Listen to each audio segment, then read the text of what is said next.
Hello, my friends. I am so happy to see you, and I'm loving that we're having connection in the middle of summer, especially in August, where many people, I think, go AWOL from just about everything, which is also a good thing to do. I'm thinking about our loop of awareness and the power of our being able to choose where to put our attention. I first started playing with loop of awareness many years ago, and have noticed that the biggest benefit is that I'm in charge of my attention. And I'm much less susceptible to having my attention grabbed. I'm using my own body signals to really be able to choose, do I want to be giving more attention to me or more attention around? But one of the other things, because we talk about loop of awareness, but as you practice, and many of you have been practicing, because I can see, we've been sharing together for some time now. And one thing that will happen for you as you continue to practice is that you're able to give attention outward and give attention inward. So it becomes a circle of attention rather than a loop. So I say that it first starts as sort of a lurch of attention. It's like, oops, I forgot. And you'll go take your attention the other direction. But then as you just continue, whenever you notice you just shift the other direction, a fluidity starts to enter so that you have an experience of, I can be here myself and I can be aware of what's going on around me. And really every day I consider, oh, that's a benefit of loop of awareness. So one of the things I noticed a couple of years ago is that something started to fall off the counter in the kitchen and I just grabbed it. It was like the fly move, it was like the Bruce Lee fly move. And I went, oh, that was cool, because I didn't have to go up to think about it before acting, which is actually much slower. And I know that I've also saved myself from at least 5 traffic accidents from the practice of loop of awareness. So it has some very practical applications. And what I want to encourage you to do is to, particularly as we're moving forward, what's happening right now in the world is so disorienting, and structurally, like, this cannot be happening. I went through a long period of this cannot be happening, and I go, okay, now this is happening. So when I'm in my loop of awareness, I'm able to kind of move through the debris, all of the static that's going on, and really be orienting to connecting to me and then connecting out in the world. It's also really served my intuition. So the debris, thinking about, protecting yourself and getting mad and wondering what other people are doing over there and judging, keeps us from intuitive impulses arising. So as you're simply shifting your attention and really playing with, how do I want to be shifting my attention right now? That I've noticed that not only can I be aware of all of you and aware of me, I'm aware of we have gardeners laying mulch down today to protect us during this hot summer. And I can be aware of where they are, and I can hear the birds, and I'm aware of you. So what it will do is make your moment-to-moment presence richer. And to me, that in itself is so satisfying, is the richness of my inner experience, and then that contributes to the feeling, the richness of being alive. And so what I want to encourage you to do this week in your practice of loop of awareness is to focus on fluid. So it might be sprinkling out, it might be we used to have, when I was a kid, we used to have this thing called slip and slide. And I was telling some younger friends of mine, they were going, what's that? And I thought, well, it actually was big fun. A big sheet of plastic that had water running down it, and you'd go and you'd slide. So that sliding, in Finding Nemo, the slipstream. So letting your loop of awareness, what can you do in your body right now to tune into the fluidity, not the roughness, not the but where are things fluid in you? And since you're 80 to 90% fluid, you can just tune into how is that moving in you, and then letting your attention move in that same way of flowing, flowing out and then flowing in and through you and flowing out.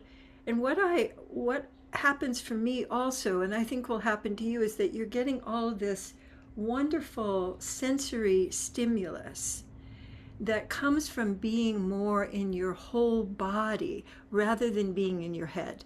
So the default position for most people now is head. So, when people are scared, they often will flee up. And instead of staying with your whole body thinking is so different than your head thinking. And as you let yourself open up to the fluidity of your loop of awareness, it really, it has intelligence. It's not like I'm just directing the hose, in, out. I'm really opening up to a basic consciousness that we carry in ourselves and that we carry in our fluidity. One thing I'm realizing as I'm getting better from my long COVID is that I have much more fluidity. Yeah, thank you. Yeah, I'm very excited. So instead of being penguin, I started very two-dimensional, and then and my sense is that often our consciousness is like that. It's very blocky, filled up with debris, having to get through stuff. And as you're playing with simply shifting your awareness, it's really going to open up your whole body consciousness, your whole body learning, which is much more effective than trying to handle everything in your head. So the move that I want to invite you into this week with your loop of awareness is fluid, flowing out, and just seeing where the flow wants to go, and then flowing not just back to you, but in you. So flowing inside and seeing how that awareness wants to move through you, because moving is, that's how we are most alive, is the flow of movement. And so if it's movement of consciousness, it doesn't have to be big and bold. It can be very delicate, but that movement will give you a richer experience of your life moment to moment. Lots of other benefits, but that's the one that I really want to have you focus on, because also in summertime, a lot of us are in places where there's a kind of, the heaviness of the heat, or, if you're in a place where there's a lot of smoke right now, we're also, dealing with how the climate is changing, both our being with ourselves, but being with our whole environments. And one thing I can also feel when I'm doing my loop of awareness are actions that I want to take out here to increase the fluidity for my plants, for my little area of the world that I'm stewarding. So I often find too, and I want to ask you, as when you bring your attention, you're letting it flow inside, you're going to want to move. So not moving, I think, is a societal, that's happened more and more, I think, from fear. We go into freeze and faint. But also, just if you think that this is life, it's just your head and this device, and the rest of you has gone silent. So to let your whole body wake up and be enjoying just the flow of aliveness, that's a joy all in itself. Also, I want to announce that I've got my sense of smell back, which is very, very exciting. And it would come and go, but it's stayed now for 5 days, and it's it's pretty exciting to be able to smell things, the fragrances, and something go, ooh, oh, that's turned. And you know, because a lot of how we can make decisions in the world is from the accuracy of the nose. And so, so all of us, if we are continuing to let that flow of attention move, it's going to continue opening up new vistas and new ways to experience for you. And also, of course, in our connections with each other. So that takes us into our last agreement card. For any of you who haven't been here for a while, I've been focusing on agreements for the last few weeks because, and it's becoming even more evident, agreements are the foundation for the 4 pillars. And they literally are the foundation for our consciousness. So for years and years and years, what we call laws or, the different regulations, those are just an accumulation of our agreements. And we've been looking at the various ways that we can play with agreements. So this one, I'd love to have you. This is a wonderful big leap for sure. I'd love for you to let your flow of awareness just flow right on into the card and then flow back into you and then back into the card while I read the sentence and the question. I recognize and use my whole body yes signals to choose which agreements I want to make. What a possibility. I recognize and use my whole body yes signals to choose which agreements I want to make. So let that flow around in your body and let your eyes flow into the card and then back into you, and just notice what opens up for you as you consider, oh, I can choose the agreements I want to make? Oh, okay. And how that rearranges your molecules. And then what can I draw on from my whole body wisdom to select agreements I do want to make? What can I draw on from my whole body wisdom to select agreements I do want to make? So do a little inventory in your life right now, just in how you are navigating your agreements, and just do a little calculation of how many of them have you actually chosen, or have they landed on you and then you're dealing with them, or you feel obligated, or somebody asks for a favor and it isn't something that you've actually chosen. So this is to also deal with feeling that you're a victim of your agreements. So, oh, I have to. I said I would, so I have to. So let yourself just take a couple of more loops. I love the spiral at the top, and I love the combination of the portal.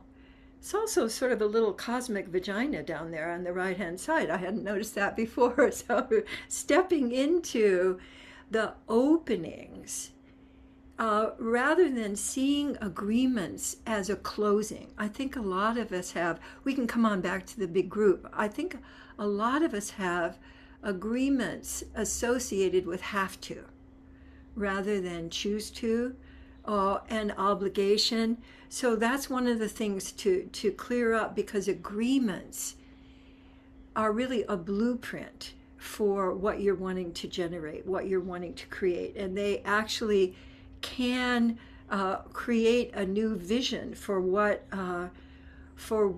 you want. So tune into how your whole body yes. We've looked at that. We could do just a little review of whole body yes. One of the ways you can access that is by thinking of your most favorite place in the world. Like for me, there's a beach. That's my favorite place.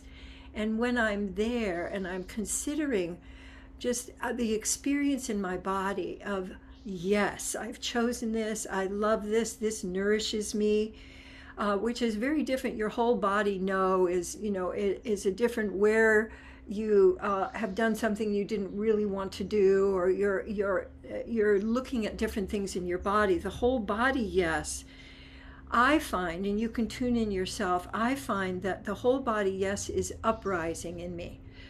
So the impulse flows up, and a whole body no is often a contraction. So at a very simple level, I think of a yes as an opening and a no as a closing. And it doesn't make no wrong, because there are things that I definitely want to say, no, that's not happening. Doors are closed, not going to do it. And that's very important for us. But I don't think that we have as much encouragement to open up to, yes, this is what I want. So for me, there's there's a fountaining. So what kind of movement in your body really lets you know you have a whole body yes? And as you're tuning into that, there may be your breath may expand. You might feel your jaw loosening. It might be big, but it also could be very subtle and still be quite a legitimate whole body yes. And to also consider, do you say, I'd like to make an agreement with you. Here's something that I want, and I want to know, are you interested? Because see, then we're putting ourselves out into that, we're taking that big leap into the unknown. And the other person might say, are you kidding? I've never wanted to make agreements with you. But then you'd find out what you thought was going on is not really going on. But that moving through the fear of saying, I want, and I want to make this agreement, and initiating. So those three things are mostly squelched out of us, as we go through our growing up process. So I'd like you to just, take even an exaggerated posture of, I want to make an agreement. This is what I want. And notice how your body responds to it. It might go, oh, no, I couldn't possibly, or this is silly. But letting yourself actually, kind of strut your wanting, and letting yourself go, I can choose to make an agreement, and I can initiate. For me, that opens up just much more possibility, rather than waiting for people to, like, are you going to pick me? Am I okay? Because I'm not okay unless I get picked. I have lots of junior high experiences that are just coming to mind, of teams and all of that, which many of us still carry in our bodies. So you could take a moment also to just shake those off. It's like, gym. We had to climb ropes in gym. I went, we had physical education when I was going to school, and we had awful things like weighing people in public. That was pretty awful, for especially for girls. But the whole sense of, I can choose how to make agreements in my life is something I think is really essential right now, because we need to initiate whole new sets of agreements. Because many agreements that we took for granted, have been, twisted or compromised or squelched or burned up. So what agreements do you want to make in your life that will allow you to continue creating, and creating with joy, which I find I can do regardless of what it looks like out there. And that my choices to make agreements that are full of life, and full of connection, does ripple. And it ripples in ways that you really can't ever be fully aware of. But you get the benefit of choosing from a whole body yes. And the flow of that is going to increase your health, your ability to connect with others, your joy in life. So it's really, agreements we think of as, rules that I've got to follow. But agreements are really a blueprint for envisioning the life that you're wanting to create and sustain. So that's the wonderful world of agreements that we're finished. Well, we're paused with for right now. We're not finished because we'll keep coming back to them. So anything else that we do is now going to be built on agreements are the ground floor. So whenever there's a kerfuffle, look at what's going on with agreements. So for example, did you make an agreement that you now realize that you really didn't want to make, and then you sort of neglected it and you forgot about it, and then it became part of the debris? And are you choosing to make agreements that are going to allow you to create the life that you want? So agreements, and then if agreements are working, then you can build on the communication and responsibility and your emotional flow.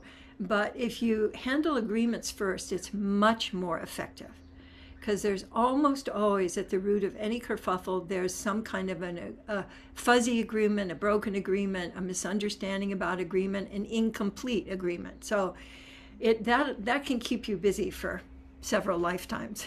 So let's take a look at Presence, Connect, Play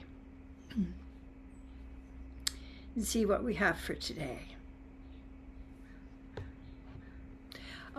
Presence. This is such a lovely one because it's also, it combines with loop of awareness, because it's a very effective and quick shift. So take 3 breaths and change your body posture.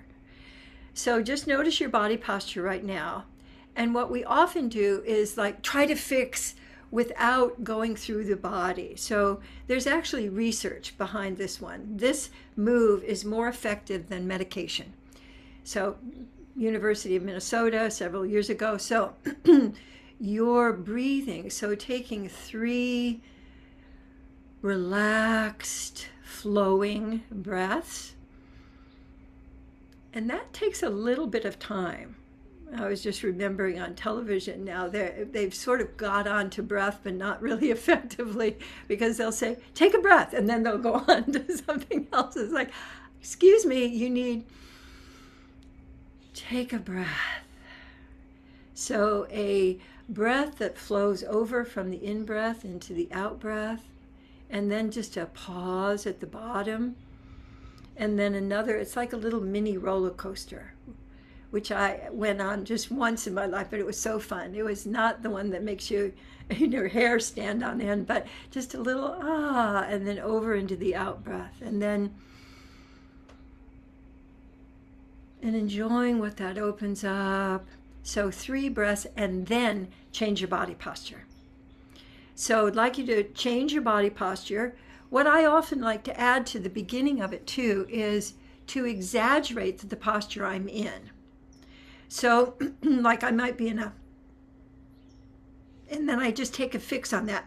And then I'll take my 3 breaths. So I'm focusing on my breathing, and then I'll change my posture. And I invite you to try that out, because it's a very effective and efficient way to shift into presence. Connect says, reflect feelings. I do that all the time with my loop of awareness. So I'm looping, and then I'll feel something, I'll sense something, and then I let myself notice it in my own body. So I'm reflecting the person's feeling by letting myself feel it. And I don't even have to say anything to create that sense of connection. Reflecting feelings may be also that I'll go, I might say something like, I'm noticing that I'm feeling sad. I'm just wondering if you're feeling something. But you don't even, if you don't know what to say about that, you don't have to, excuse me, I got to do my breath, my phlegm for a moment.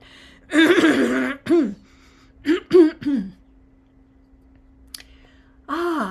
have less phlegm these days, but when it comes, I give it some breath and change my body position. So that sense of connection through feelings, I think is going to be incredibly useful for us all us humans in the next few years, because there's lots of feeling going on and lots of I don't know what this is and what to do about it. And also people are not really educated. Particularly men, I think, are not educated to notice, to give attention to be with feeling. We've had, feelings are bad. I did corporate work for a long time. We don't bring feelings to the corporate world. And I would often have, if I were coaching a team, I would have them go through a whole morning with one arm tied behind their back. And I say, this is what happens when you don't bring feelings to the job. So our feelings are our body's way of thinking. So when you reflect other people's feeling, you're really joining with them and joining your intelligence with them to connect, to co-create, which is another word for play. So play is turn words into sound. I haven't seen this one in a long time. I didn't even know this one was here. So turning words. So instead of, well, when you said that, I got really confused. So when you're particularly with people that you care about, so family members, partners, business associates that you're close to, if you're getting into one of those things where you're trying to decide whose words are better, drop the words out and let yourself just have sounds like, ah. So take a moment and just give sounds to the words that might want to come. So,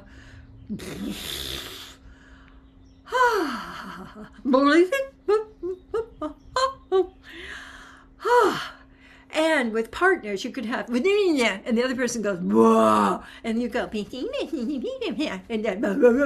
and then pretty soon, I've done this with partners, and pretty soon they're laughing. Like Elizabeth, I can see you smiling. It will happen even if you're completely convinced that you're right. When you start making sounds, all of that intellectual superiority just disappears, and you can play together. And then there's this sense of here we are together playing. Isn't that great? So that's it for today. So appreciate you being here. And I wish your summer to be full of flow and choosing where you want to put your attention. All right. So please stay and play as long as you like. And until next time. Mwah. Bye now.